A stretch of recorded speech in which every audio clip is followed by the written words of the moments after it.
You found the skeleton. How would you calculate that distance? You personally, how would you decide? Well, interesting question. I don't know. I'd have to do some research on that.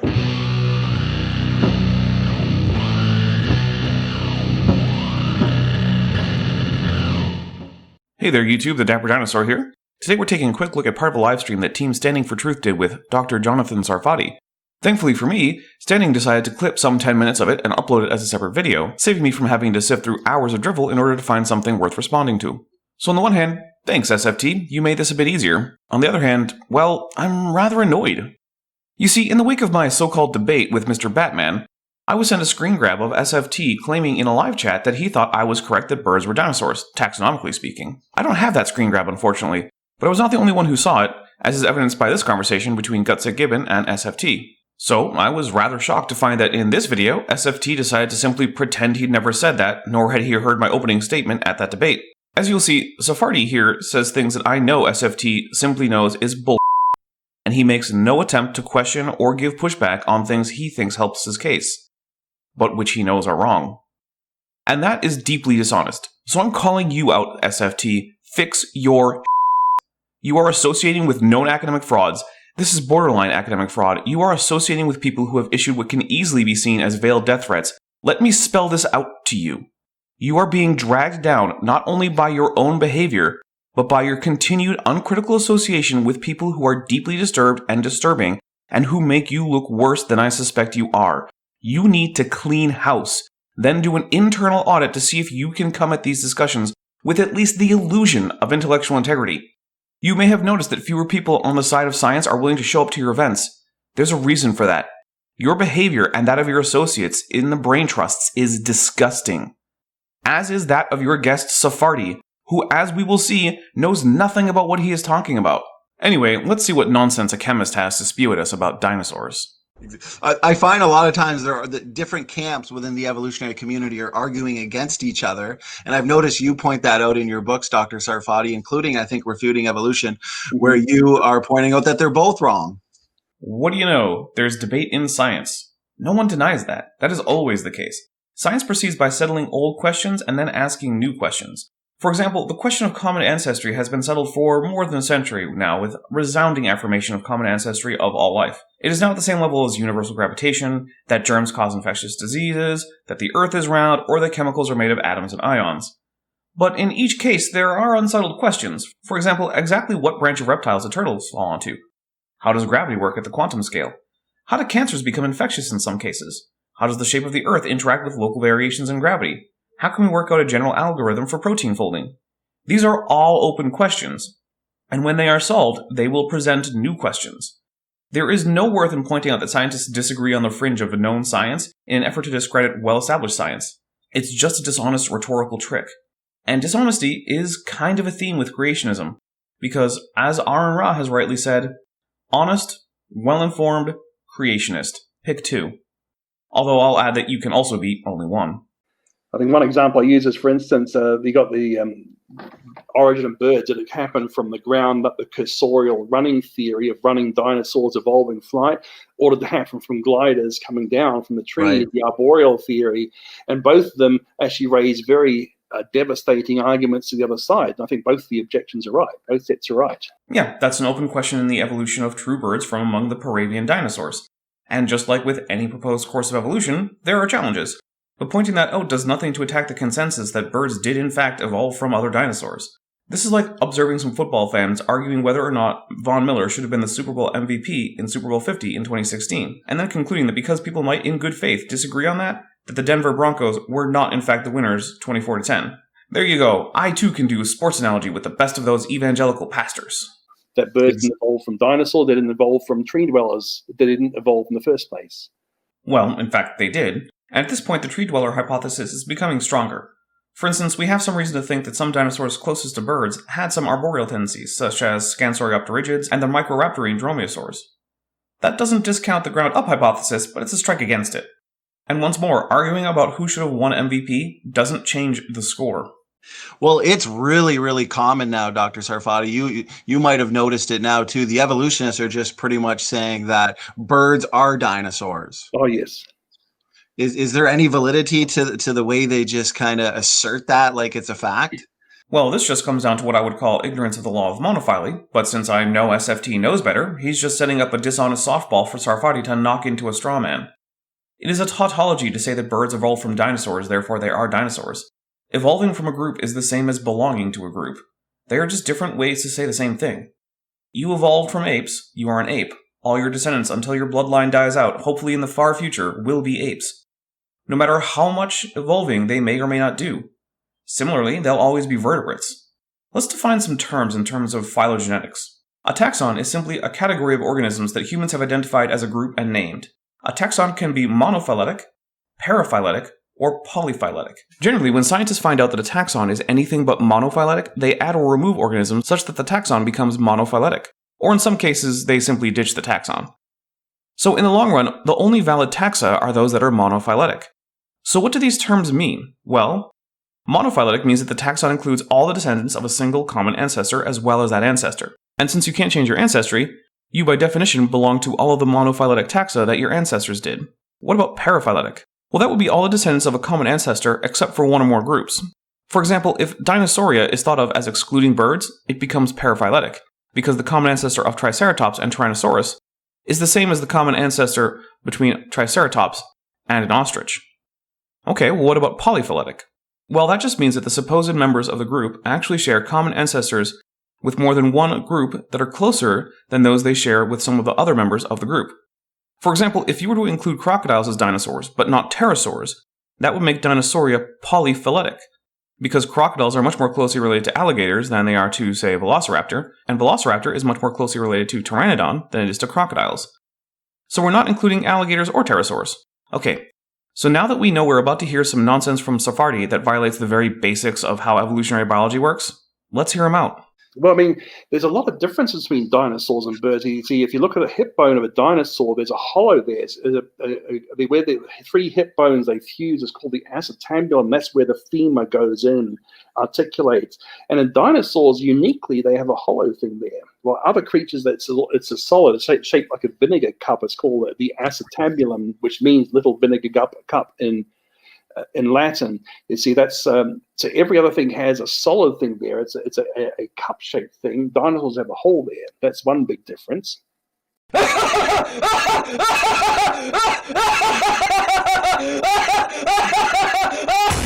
Well, he's right that dinosaurs have an open or extensively perforate acetabulum, and since dinosaurs have it, so do birds. Let's see some, shall we?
Another one is that dinosaurs have their center of gravity on hind legs because they're very good runners. In fact, that's what natural selection would select for, is being the best runner you have, which means you have to have the most muscle mass there.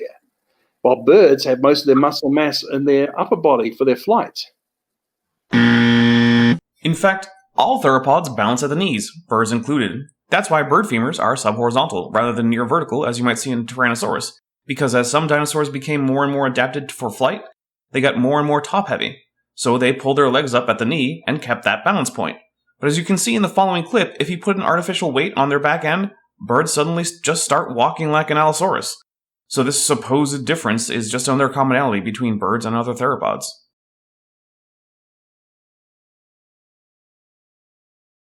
I'll also note that Sarfati is just dead wrong when he says that dinosaurs balance at the hind legs. Go look at a titanosaur and tell me that their center of gravity is over their hind legs. There's a reason they walk on all fours, and it's specifically because their center of gravity is too far forward to do otherwise. What Sarfati should have said was that theropods balance at their hind legs, and specifically their knees.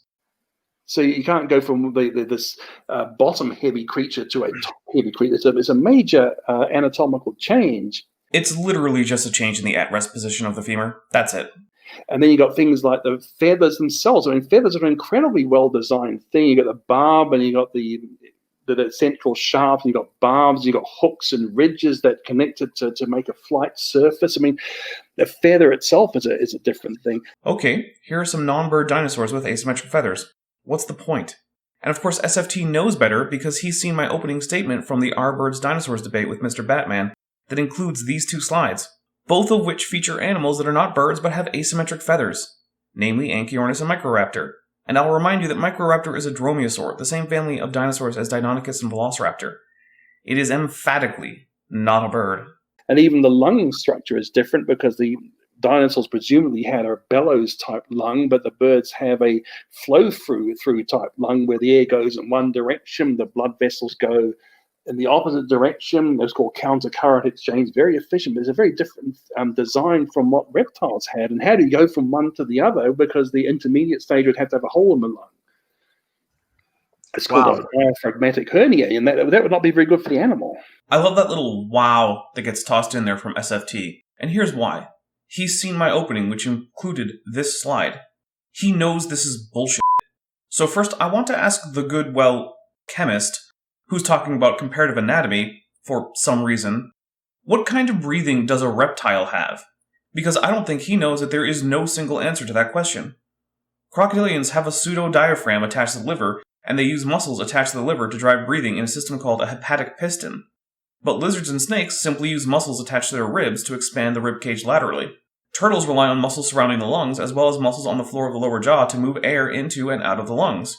On the other hand, we note the avian-style respiratory system with air sacs filling the thoracic cavity, neck, and even the bones actually goes farther back than dinosaurs, since pterosaurs also have that system. And we have even found it in Majungasaurus explicitly. So, far from this kind of lung system being a difference between reptiles and birds, it's a system that birds share with more reptiles than just dinosaurs. It seems like it's ancestral to Ornithodira, with pterosaurs and dinosaurs as well as their close relatives. Because natural selection can't tell you, well, in a million years, you're going to be a bird. Right. Right, deal with what you got now. What you've got now is a diaphragmatic hernia, and you're going to die. No, but it can tell you that you can be more active for longer with more blood oxygenation, and it can tell you that little air sacs off the lungs that are automatically expanded and contracted by limb movements that the animal was already using to run around can help with that. It can also tell you that some of the ways of putting blood through the lungs are more effective than others. And then, boom, you're on your way to avian-style respiration. From there, it's just a matter of expanding the role of the air sacs, allowing the lungs to become more rigid. More blood oxygenation is better than less, even if you're not flying. And at no point do you have a diaphragmatic hernia, because reptiles don't have diaphragms. I want to say this loud and clear to all the creationists out there. If you think anything but mammals or their relatives have a true diaphragm, you are too ignorant of comparative anatomy to have this conversation.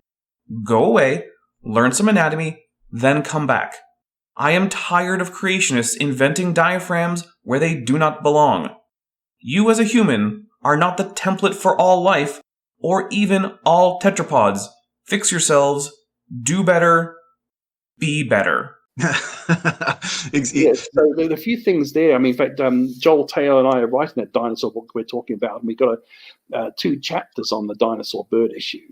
One is on the general theory, the others are looking at some of the candidates they bring up. And Dr. Brian Thomas from ICR and I wrote a paper on this as well, pointing out the differences. Well, if your paper included arguments like this, I can only imagine it was met with laughter among the scientifically literate who are well read on the issue of avian ancestry or anatomy. By the way, I'm not saying that the Bible tells you there aren't any feathered dinosaurs. I'm not saying that because the Bible doesn't tell you that much. Right. Who cares what the Bible says about dinosaurs? The Bible says you can get stripy cow babies by having their parents drink near stripy sticks. Let's get this clear. If you want to get your spiritual guidance from the Bible, then have at it. I won't stop you. I won't even dissuade you. But the second you put the Bible over science, we have a problem. What science has to say is 100% independent of anything in the Bible. The Bible, in no rational thought process, is prior to bare reality. And where reality and the Bible contradict, the Bible has to go, or at least your interpretation of it that conflicts with reality has to go. Any scientist who started a paper with reference to the Bible in anything but a paper about the Bible and associated literature should be immediately fired for academic fraud, because that means he has set his conclusion before he approached the data, and that is dishonest. Okay, so there may well be a feathered dinosaur. I'm just not convinced by the usual the candidates they put up, and I certainly don't believe that birds evolved from dinosaurs. That's not true at all. They're definitely separate creations. Here's a quote candidate for a feathered dinosaur. Seems pretty cut and dry to me. What Sarfati means by "I'm not convinced" is, I refuse to be convinced despite overwhelming evidence because it makes my position less rhetorically forceful. And you brought up so many phenomenal points. I'm glad that we actually touched on that because you do hear that all the time. And what you just said was great. It brings me to a video that you and Dr. Carter released. I think it might have been a couple weeks ago that I recommend everybody watch. I like what you said there, in that the Bible doesn't really say one way or another if dinosaurs had feathers, but you personally, who it really sounds like you've dug deep into this issue, you're not convinced then, Dr. Sarfati, that the examples they purport really are that of feathered dinosaurs. I might take a look at that video later, but right now I'm responding to this specifically because I know SFT knows better and I am sick of him lying, whether by commission or as here by omission. If you think you'd like me to take a look at that video by Sarfati and Carter, let me know in the comments. If there's demand, I'll give it a go. I'm sure it'll be stupid, but then that's what I do. Well, I mean, we've got some dinosaurs which we've got to, they're so well preserved, which shows it goes back to the flooders of reality. Some dinosaurs are so well preserved, we have the skin, and the skin has scales. We can tell what shape the scales are. Not feathers, it's quite clearly scaled skin. Man, scales. Too bad birds don't have those, right? Right. So yeah, we do have them, and then you have things which look probably collagen fibers, and then you find the same sort of thing on pterosaurs and dolphins, which clearly did not have feathers. So if we can have the same things on non-feathered creatures, we shouldn't necessarily be jumping to the conclusion that there were feathers on the dinosaurs. And once again, SFT knows why these cannot be collagen fibers. Collagen fibers do not have melanosomes, but feathers do. These things have melanosomes. In fact, we can even tell what kind of melanosomes they are, and I know SFT knows this because he has seen my presentation on it where I included this slide. As for pterosaurs, well, we know they were fluffy because they are preserved with branching pycnofibers, and whether or not these are feathers is actually an open question, so maybe they did. As for the supposed collagen fibers in ichthyosaurs, those are neither collagen nor feathers. They're tool marks, made by the fossil preparators more than a century ago. They're literally not part of the fossil. Here's a question that came in. People are loving your answer to the birds or dinosaurs. I think it's something people need to hear about. I'm not 100% certain about a feathered dinosaur paper. I know what he's talking about. It's interesting, though, that this McLean feathered dinosaur paper published in the ICC was... This McLean paper is Feathered Dinosaurs Reconsidered, New Insights from Baraminology and Ethnotaxonomy by Matthew McLean, Matt Petrone, and Matthew Spites, published in 2018 in the Proceedings of the International Conference on Creation. From page 2 of the ICC's author manual, we get this wonderful phrase. Proposals dealing with the age of the Earth/universe must come from a young Earth perspective. Proposals from an old Earth, local flood, geocentric, anti-relativity, or anti-quantum mechanics perspectives will not be considered for these proceedings. So, there you go. The entire journal is a fraud.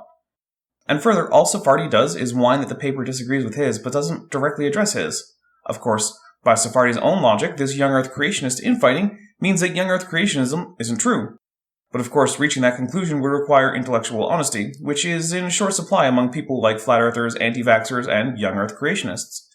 I'm not going to include his whole whinge about McLean at all. It's irrelevant to anything I care about. Now, We're looking from people like Alan Feduccia, who's written a whole thing about feathered, Right. a whole book on feathered dinosaurs and why they don't work. That was ignored. Fiducia is ignored because he ignores the evidence and has been backed so far into a corner at this point that he is basically claiming that animals like Velociraptor were birds. In fact, flightless birds that had flying ancestors. He is a crank and one of the last holdouts of the birds are not dinosaurs band, a position that will die among evolutionary biologists when he and his friends die. Then who will creationists quote mine to pretend birds are not dinosaurs? Well, of course we know it'll still be Fiducia, because even a century after his death, those spicy quotes will still be fresh enough for a creationist. The leading experts in actual fossil birds, the paleoanthropologists, no, paleoornithologists, they seem to be quite skeptical of the feathered dinosaur idea. As non-ornithologists who seem to be pushing the feathered dinosaur idea. Nope. Fiducia and company are trailing paleoornithologists at this point. That wasn't always so, but then they decided to start ignoring evidence and have been relegated to the loony bin with electric universe proponents, flurfs, and creationists. Right.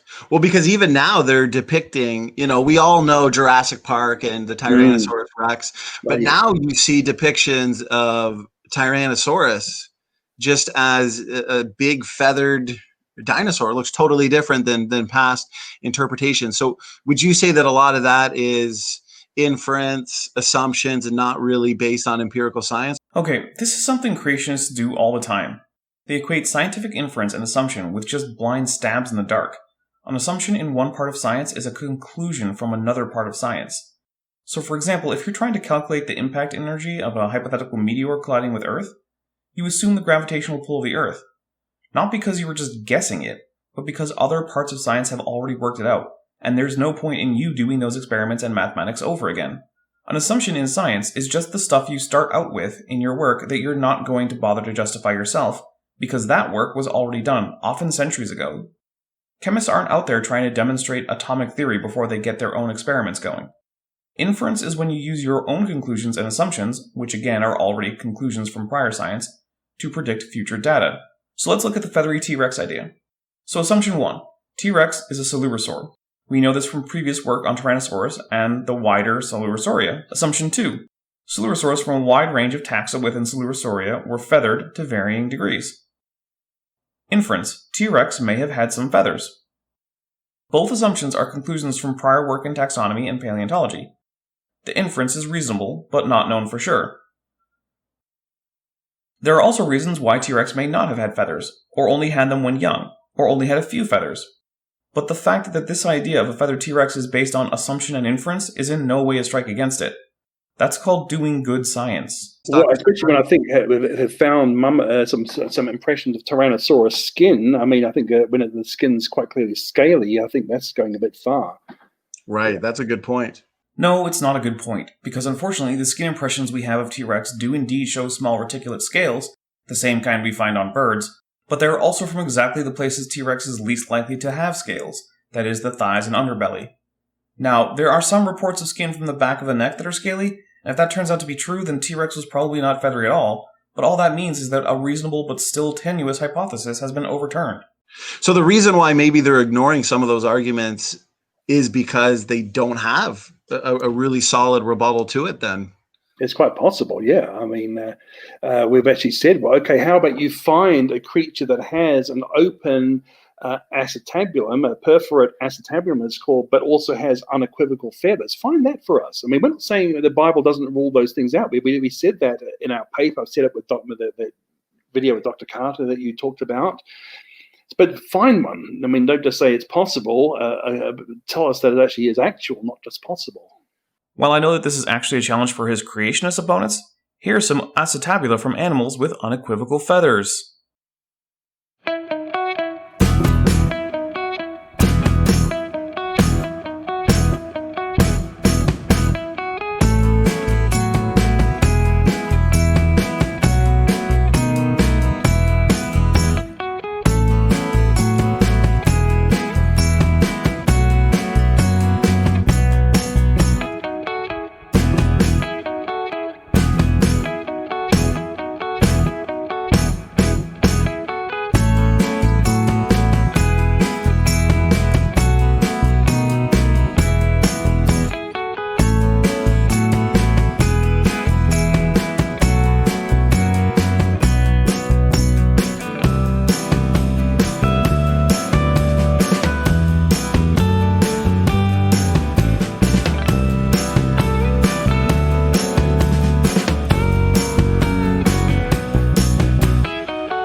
And yes, that's the same montage as before. So that means I'm gathering that when they point to like so-called transitionals like Archaeopteryx, Sinopteroc, maybe I'm butchering that one. Are these just true birds then, or what would be the Archaeopteryx is a true bird. I mean, it had see the things about true birds they have. I mean, Archaeopteryx had a full flying wing. It had flight feathers, which are asymmetrical, just like flight feathers should be. Well, Microraptor also had flight feathers and wings, but it wasn't a bird. So having wings doesn't make you a bird. Indeed, we even know that Velociraptor had primary and secondary feathers like a bird, although we don't know if they were asymmetrical. It had a movable maxilla. You know, you've got a mandible, the lower jaw. Your maxilla is just part of your skull, but the birds have a movable maxilla, the upper jaw as well, and the Archaeopteryx had that. So the last paper I could find on this subject, and one of the only ones, was New Observations on the Skull of Archaeopteryx by Oliver W.M. Rauhut, published in a German journal I won't even try to pronounce the name of. But the conclusions were that not only did Archaeopteryx almost certainly not have significant cranial kinesis, but that even previous ideas that it did were always speculative. Okay, but what the heck is cranial kinesis anyway? It's not exactly an everyday term. Look at a parrot eating. Notice that the top jaw doesn't stay fixed relative to the rest of the cranium. That is because the bones connecting the maxilla and hence premaxilla to the rest of the cranium are thin and flexible. This allows muscles attached from the cranium to the maxilla to pull the upper jaw up. In this picture, you can see the thin attachment of these bones. Now let's look at an Archaeopteryx skull. Now, unfortunately, all our specimens of Archaeopteryx do not have great skull remains, but this is a reasonable reconstruction. One thing I want you to notice is the maxilla is rigidly attached to the jugal and nasal bones, which oppose each other in exactly the directions the maxilla would need to bend to produce avian cranial kinesis. The skull will not bend the way a parrot's would. Now, to be fair, parrots have way more kinesis than most birds. I just used them to make it clear what this is. So there's again the head, the skull, even its sensation organs of a bird, its flight feathers of a bird. It also had a perching foot too. So you could tell from the claws that it had a perching foot. It was a perching bird, not a feathered dinosaur. Well, at one time it was thought that Archaeopteryx had an inverted hallux like a modern finch. We know that this was a taphonomic artifact, and that no, the hallux of Archaeopteryx was placed medially and could not oppose the other toes to perch. Archaeopteryx would have had to balance on a branch or simply hold on with its separate fingers, which were still more than capable of grasping onto a tree. But it was definitely a feathered dinosaur, whether it was a bird or not. Oh, and it had an open acetabulum, too. Now, Sinosauropteryx, I think, was actually a dinosaur. Yep, it was. And it was a feathered dinosaur. And we know what color the feathers were, because we have seen the melanosomes. SFT knows this, because, again, it was in my presentation. It seemed to have a bellows-type lung. It had... I can see why you might say that based on the original description of the animal, which concluded that there was a hepatic piston, but the subsequent paper, Anatomy of Sinosauropteryx prima from Liaoning, northeastern China, by Philip J. Curie and Pei Ji Chen, in the Canadian Journal of Earth Science, refuted that point, and that's how it stands as of now. So, no, it didn't have a bellows lung, or at least we have every reason to think that it was just like other ornithodyrans, and it didn't. And to be fair, the original paper was written way back in 1998, when the basal nature of the avian respiratory system was not well understood. Weight on the hindquarters, and the evidence for feathers is equivocal in the extreme. I think he said that the evidence for feathers in Sinosauropteryx is equivocal in the extreme, but the audio quality is bad. I'll just assume that's what he said, and respond with, "We know what color the thing was." This is as conclusive as it could possibly be, short of going back in time, shaving a Sinosauropteryx, coming back and smothering Sarfati with the feathers. And again, Standing knows this because it was in my presentation. Well, that's the last argument in there. After that, it's just Standing saying he's excited for the book that Sarfati and Carter wrote, and then his outro. Since I don't care if he's excited for a book he already knows is wrong, and I also do not care about his outro, instead I'm going to remind you to like and share this video, and subscribe if you're not already subscribed. Also, don't forget to hit the notification bell so you're always notified when there's new Dapper Dino content. I'm the Dapper Dinosaur.